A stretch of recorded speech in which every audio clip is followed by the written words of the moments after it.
Hello guys, आज हम लोग सीखने वाले हैं basics of C for coding.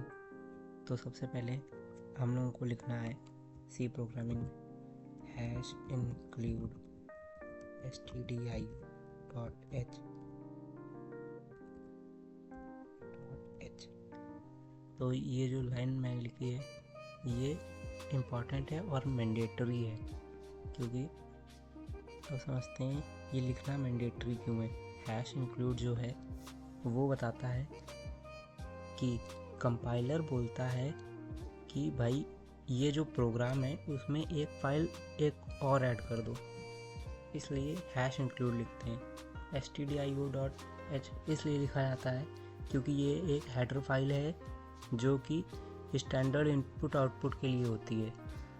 ठीक है, अब आगे बढ़ते हैं। अब दूसरी लाइन लिखनी है void main। इसे क्यों लिखते हैं? ये फंक्शंस के लिए होती है। आगे बढ़ते हैं। अब यहाँ से हमारा मेन जो प्रोग्राम है वो स्टार्ट होगा। मेन लिख दिया। इस बॉडी के अंदर जो लिखेंगे वो प्रोग्राम है। अब यहाँ पे सबसे पहले हमें कराना है वेरिएबल डिक्लेरेशन। तो हम लोग कुछ भी करा सकते हैं, कोई सा भी डाटा टाइप यूज़ कर सकते हैं, जैसे इंट, फ्लोट, डबल या कैर। तो अब करा लेते हैं ए लिख लेते हैं। आप कोई भी नाम दे सकते हैं वेरिएबल डिक्लेरेशन में। वेरिएबल का कुछ भी नाम हो सकता है, ए से लेकर के जेड तक, या आपका नाम कुछ भी। तो ए यहाँ पे लेंगे, ए इक्वल्स टू 10 लेंगे। प्रिंट कराना है प्रिंट एफ उसका %d, जिससे इंटीजर को रिप्रेजेंट किया जाता है प्रिंट एफ के अंदर। अब ए यहाँ पे लिखेंगे। अब ये हमारा प्रोग्राम हो गया। तो ये जब हम इस प्रोग्राम को रन करेंगे तो इसका आंसर क्या आना चाहिए? ए की वैल्यू आनी चाहिए। ए की वैल्यू क्या है? वो है 10। रन करेंगे, 10 आ गया। ठीक है, अब हम यहाँ पे एडिशन करके देखते हैं। ए इस बार 6 ले लेते हैं, बी इक्वल्स टू 15 ले लेते हैं। अब यहाँ पे सम करने के लिए चाहे तो हम ऐसे लिख सकते हैं प्रिंट एफ %d कॉमा ए प्लस बी। फिर रन करके देखेंगे, 21 आ गया। लेकिन हम चाहें तो फॉर्मूला भी लिख सकते हैं। यहाँ पे जैसे ये लिखा हुआ है तो एक और वेरिएबल ले लेंगे, सी ले लें या सम लिख सकते हैं। सम लिख दिया। अब सम में फॉर्मूला लिख देंगे ए प्लस बी। अब हमें सम चाहिए, प्रिंट एफ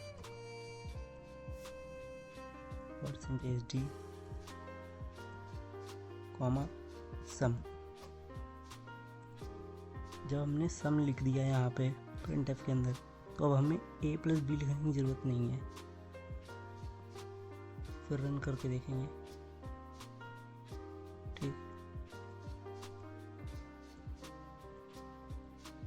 ऐसे भी नहीं अच्छा लगा तो अब दूसरा कुछ करके देखते हैं। सबट्रैक्ट कर लेते हैं।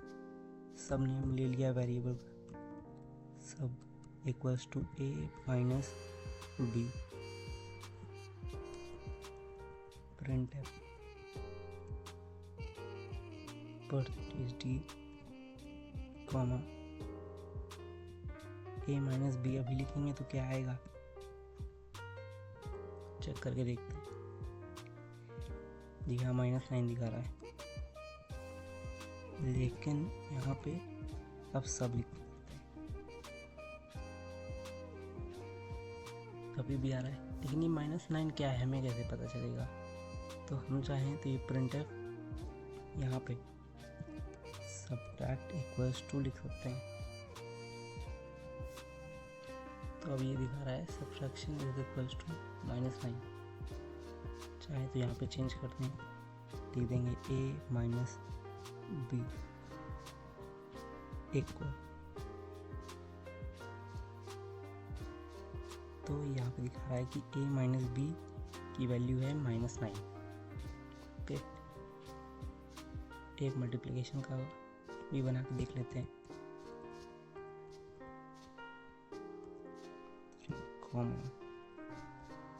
मल्टीप्लिकेशन लिमल MUL equals to a abstract b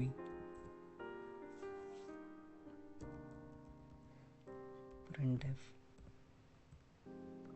MUL equal a into b,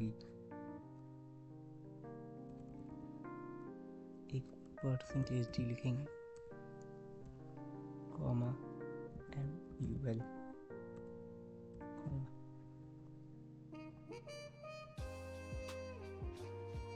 6 into 3 18।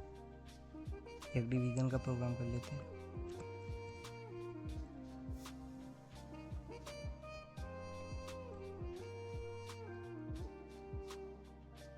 To a divide b,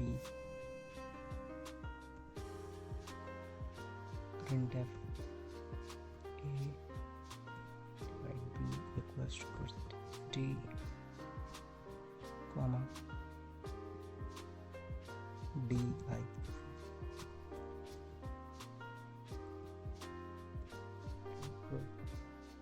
run करके देखेंगे 2 आया। ओके, अब एक मॉडुलस का प्रोग्राम बनाते हैं।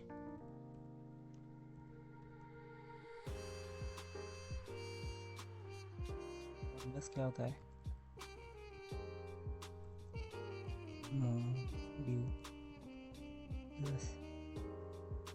मॉडुलस को रिप्रेजेंट करते हैं इससे,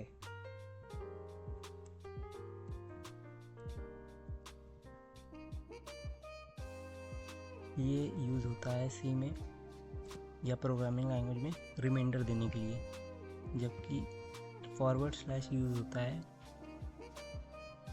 कोशेंट देने के लिए।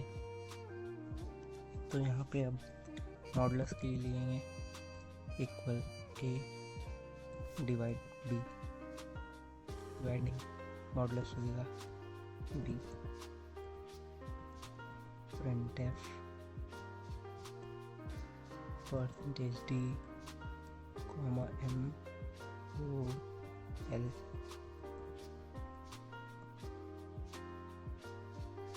तो यहाँ पे 0 आया। 0 इसलिए आया क्योंकि देखिए यहाँ पे हुआ क्या, मॉडुलस लिखा, फिर a की वैल्यू है 6, फिर यहाँ पे मॉडुलस लगेगा, यहाँ पे लिख दिया 3। तो अब जब 3 और 6 को डिवाइड किया जाएगा तो इसका रिमाइंडर 0 आता है, इस वजह से यहाँ पे आउटपुट 0 है। ओके,